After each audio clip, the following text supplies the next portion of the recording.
अब सब कुछ सनी ही तो था मीरा के लिए जीने का एकमात्र सहारा। कैसे दूर कर देती उसे अपने आप से, लेकिन अब उसके हाथ में कुछ नहीं था। निर्णय सनी का था। तीसरी बार फिर मोबाइल की घंटी बजी थी। समझते देर नहीं लगी थी मीरा को कि फिर वही राजुल का फ़ोन होगा। आज जैसे बेचैनी उसे कभी महसूस नहीं हुई थी। सनी भी तो अब तक आया नहीं था। वह भी अच्छा है कि उसके सामने फ़ोन नहीं आया। मोबाइल की घंटी लगातार बजती जा रही थी। कांपते हाथों से उसने मोबाइल उठाया। हाँ, तो मीरा आंटी, फिर क्या सोचा आपने? राजुल की आवाज़ ठहरी हुई थी। तुम फिर एक बार सोच लो। मीरा ने वे ही वाक्य फिर से दोहराने चाहे थे। मेरा तो एकमात्र सहारा है सनी। तुम्हारा क्या? तुम तो किसी को भी गोद ले सकती हो। अरे आप समझती क्यों नहीं? किसी और में और सनी में तो फ़र्क है ना। फिर मैं कह तो रही हूँ कि आपको कोई कमी नहीं होगी। देखो, सनी से ही आकर कल सुबह बात कर लेना, कहकर मीरा ने फ़ोन रख दिया था। उसकी जैसे अब बोलने की शक्ति भी जा चुकी थी। यहाँ मैं इतनी दूर इस शहर में बेटे को लेकर रह रही हूँ। ठीक है, बहुत संपन्न नहीं है, फिर भी गुजारा तो हो ही रहा है। पर राजुल इतने वर्षों बाद पता लगाकर यहाँ आ धमकेगी, यह तो सपने में भी नहीं सोचा था। बेटे की इतनी ही चिंता थी तो पहले ही आती। अब जब पाल पोस कर इतना बड़ा कर दिया है, बेटा युवा हो गया है, तो एकाएक फिर झटका लगा था। यह क्या निकल गया मुंह से? क्यों कल सुबह आने को कह दिया? सनी तो चला ही जाएगा। वियोग की कल्पना करते ही आंखें भर आई थी। सनी उसका एकमात्र सहारा था। पिछले 3 दिनों से लगातार फ़ोन आ रहे थे राजुल के। शायद यहाँ किसी होटल में ठहरी है। पुराने मकान मालिक से ही पता लेकर यहाँ आई है और 3 दिनों से मीरा का रात दिन का चैन गायब हो गया है। पता नहीं कैसे जल्दबाजी में उसके मुंह से निकल गया कि यहाँ आकर सनी से बात कर लेना। यह क्या कह दिया उसने? उसकी तो मति ही मारी गई। माँ, कितनी देर से घंटी बजा रहा हूँ, सो गई क्या? खिड़की से सनी ने आवाज़ दी। तब ध्यान टूटा। आई बेटा, तेरा ही इंतजार कर रही थी। हड़बड़ाकर उठी मीरा। अरे, इंतजार कर रही थी तो दरवाज़ा तो खोलती। देखो बाहर कितनी ठंड है, कहते हुए अंदर आया था सनी। अब जल्दी से खाना गरम कर दो, भूख लगी है और नींद भी आ रही है। किचन में आकर भी विचार तंद्रा टूटी नहीं थी मीरा की। अभी बेटा कहेगा कि फिर वही सब्जी और रोटी। कभी तो कुछ और नया बना दिया करो। आज तो जैसे तैसे खाना बन गया, वही बहुत है। यह क्या, तुम नहीं खा रही हो? एक ही थाली देखकर सनी चौंका था। हाँ बेटा, भूख नहीं है, तू खा ले। अचार निकाल दो? नहीं, रहने दो। नहीं, रहने दो। मुझे पता था कि तुम वही खाना बना दोगी। अच्छा होता कि प्रवीण के घर ही खाना खा आता। उसकी माँ कितनी जिद कर रही थी। पनीर कोफ्ते, पराठे, खीर और पता नहीं क्या क्या बनाया था।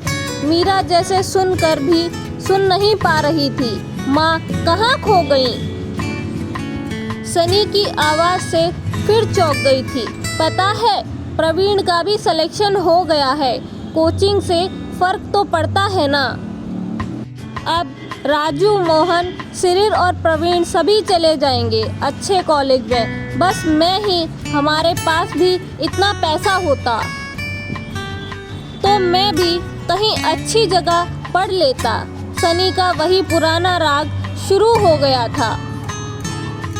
हाँ बेटा, अब तू भी अच्छे कॉलेज में पढ़ लेना, मन चाहे कॉलेज में एडमिशन लेना, बस सुबह तक का इंतजार। क्या कैसी पहेलियाँ बुझा रही हो माँ? सुबह क्या मेरी कोई लॉटरी लगने वाली है? अब क्या दिन में भी बैठे बैठे सपने देखने लगी हो? तबीयत भी तुम्हारी ठीक नहीं लग रही है, कल चेकअप करवा दूंगा, चलना अस्पताल मेरे साथ। सनी ने 2 ही रोटी खाकर थाली खिसका दी। अरे खाना तो ढंग का खा लेता, मीरा ने रोकना चाहा था। नहीं बस। और हाँ, तुम किस लॉटरी की बात कर रही थी? हाँ, लॉटरी ही है। कल सुबह कोई आएगा तुझसे मिलने। कौन आएगा माँ? सनी चौंक गया था। तू हाथ मुंह धोकर अंदर चल, फिर कमरे में आराम से बैठकर सब समझाती हूँ। मीरा ने किसी तरह मन को मजबूत करना चाहा। क्या कहेगी? किस प्रकार कहेगी? हाँ माँ, आओ कमरे में सनी ने आवाज़ दी थी। मन फिर से भ्रमित होने लगा, पैर भी कांपे। किसी तरह कमरे में आकर पलंग के पास पड़ी कुर्सी पर बैठ गई थी। मीरा, क्या कह रही थी तुम? किस लॉटरी के बारे में? सनी का स्वर उत्सुकता से भरा हुआ था। मीरा ने किसी तरह बोलना शुरू किया।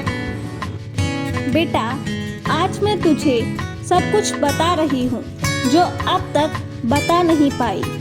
तेरी असली माँ का नाम रजुल है, जो कि बहुत बड़ी प्रॉपर्टी की मालिक है।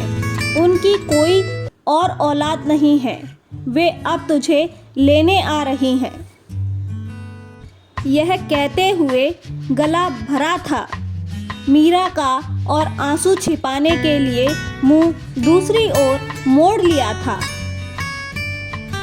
उसने, माँ आप क्या कह रही हो? मेरी असली माँ कोई और है? तो अब तक कहाँ थी? आई क्यों नहीं? सनी समझ नहीं पा रहा था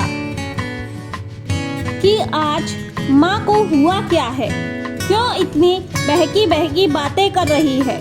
हाँ बेटा, तेरी असली माँ वही है, बस तुझे जन्म नहीं देना चाह रही थी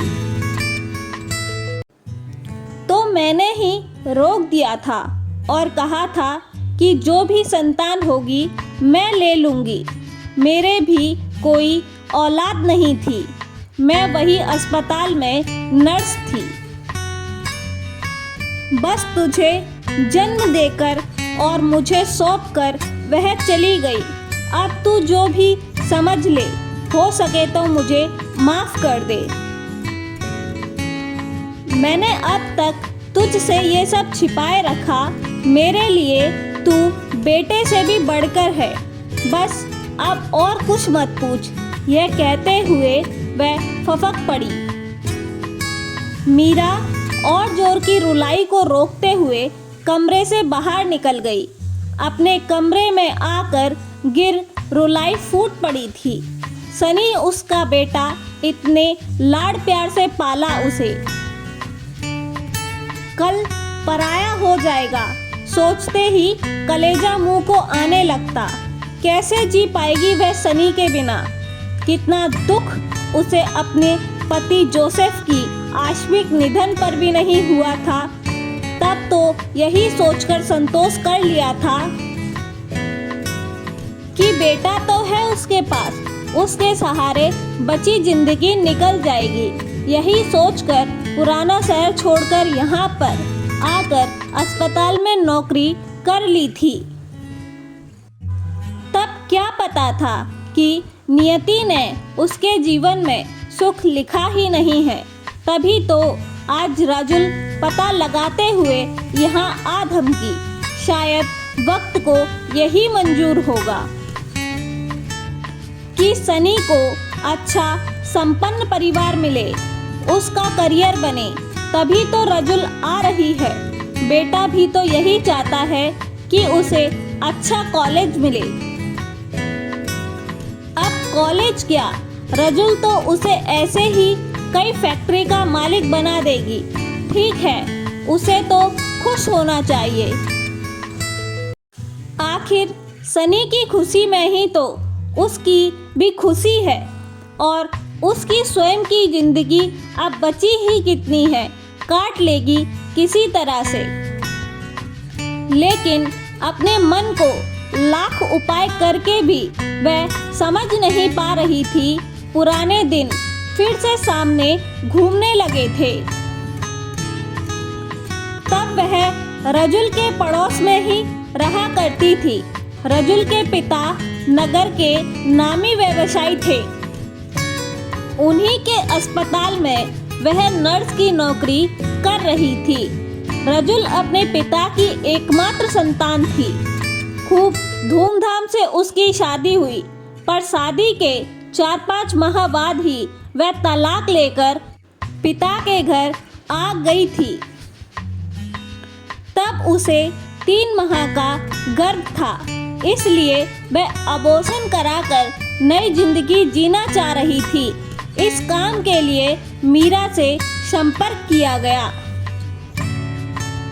तब तक मीरा और जोसेफ की शादी हुए एक लंबा अरसा हो चुका था और उनकी कोई संतान नहीं थी। मीरा ने रजुल को समझाया था, तुम्हारी जो भी संतान होगी मैं उसे ले लूंगी, तुम अबॉर्शन मत करवाओ। बड़ी मुश्किल से इस बात के लिए रजुल तैयार हुई थी और बेटे को जन्म देकर ही उस शहर से चली गई। बेटे का मुंह भी नहीं देखना चाहा था उसने। सनी का पालन पोषण उसने और जोसेफ ने बड़े लाड प्यार से किया था। रजुल की शादी फिर किसी नामी परिवार के बेटे से हो गई थी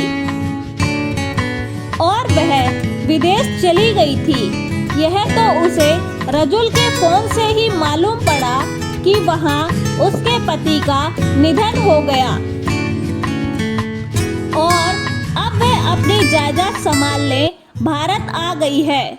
चूंकि निसंतान है, इसलिए चाह रही है कि सनी को गोद ले ले। आखिर वह उसी का तो बेटा है। मीरा समझ नहीं पा रही थी कि नियति क्यों उसके साथ इतना क्रूर खेल रही है। सनी उसका एकमात्र सहारा, वह भी अलग हो जाएगा तो वह किसके सहारे जिएगी। आंखों में नींद का नाम नहीं था, शरीर जैसे जला जा रहा था।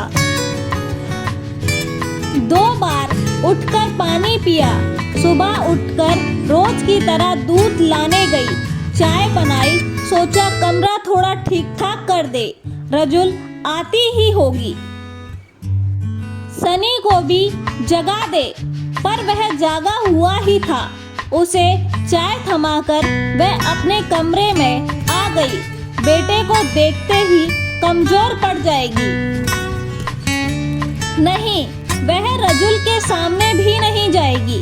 जब रजुल की कार घर के सामने रुकी तो उसने उसे सनी के ही कमरे में भेज दिया था।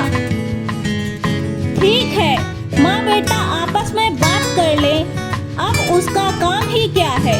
वैसे भी रजुल के पिता के इतने एहसान है उस पर।